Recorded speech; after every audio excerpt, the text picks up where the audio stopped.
All right, so once you have your object placed in there, once you have the image placed in there, then we just need to figure out like how we want to size it, what we want it to look like, and how we want to knock the background out of it. So one thing in Photoshop that you can probably already know is that there's all these layers, so you can easily layer one object on top of the other one and knock out a background to let to kind of like green screen an image in there in a way. So what we want to do first though is we want to place it. So one of the most important things you can learn in Photoshop is the resize tool, which is transform. So if you go up to edit, transform, scale here, you'll see that you'll get those crosshairs again, and this allows you to kind of move your image around, and you can make it bigger or you can make it smaller. And since this is a smart object, it's still retaining all the detail no matter how big or small we get it.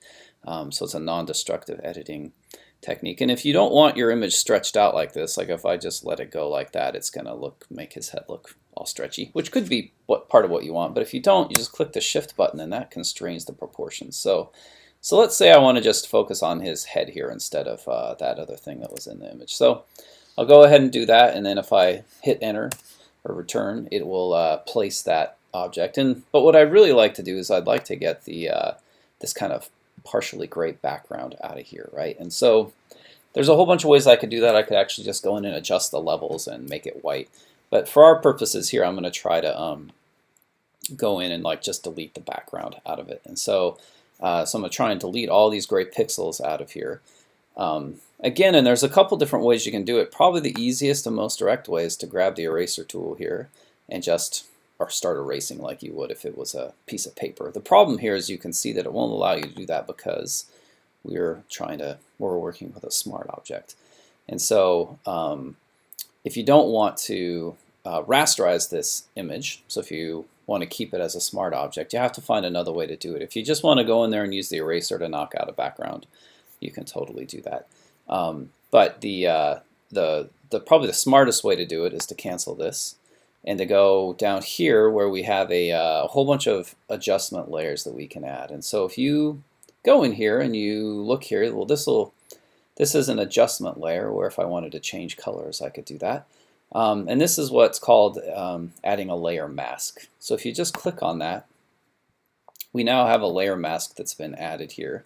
And you can kind of tell when you look in these palettes that there's kind of two different things. There's the image itself, and then there's your adjustment layer, right? And so if you're ever confused about what you're working on or something's not working correctly, look for the little brackets that go around what you've clicked on, and you want to make sure you have the right thing selected. So if I have this adjustment layer selected now, and I go in here with my brush, and I just start like, you can select different brushes by going up here into the brushes area and just selecting one that you want. So I'm just going to pick something really simple, a nice hard brush. I'm going to change the size of it so it's pretty big. If I just go in here now and I just start painting with the black ink, you can black paint, you can kind of see something's going on over there, but it's not actually knocking anything out that I had there. So probably what it is my flow is too low, so I'm going to want to crank that up, right? So now if you go in, you can see I'm actually painting this area out. And you can see barely over here that what it's doing is it's just painting a mask onto my image. So this is one way I could go in here and real carefully kind of like just go in there and real carefully just paint the areas I want to have painted out. You can zoom in by holding down Command plus, and that'll zoom you in. There's also this little tool down here that's called the Magnifying Glass. So I can switch back to my brush now. As long as that layer mask is selected, I can come in here and really carefully, really tightly paint this area out. Another way you can look at doing that is to grabbing your brush, and there's a hardness button here, so you can kind of slide that hardness slider back. And what that's going to do is that's going to give us a little softer edge, so it's not quite so harsh, right? So that might have been a little too much. Maybe I'll crank the hardness up a little bit more. Yeah, you kind of want, if you don't want it to look really sharp and jagged where you're cutting out, you can just do that. So you can just kind of come along through here and select all these objects, or all these pixels, and just kind of delete them out of here. So this is probably the most direct and simple way for just deleting a background out of our image. So I'm going to go ahead and continue through with this. And then when I'm done, we'll come back and I'll show you some other tricks and things you can do to adjust your image.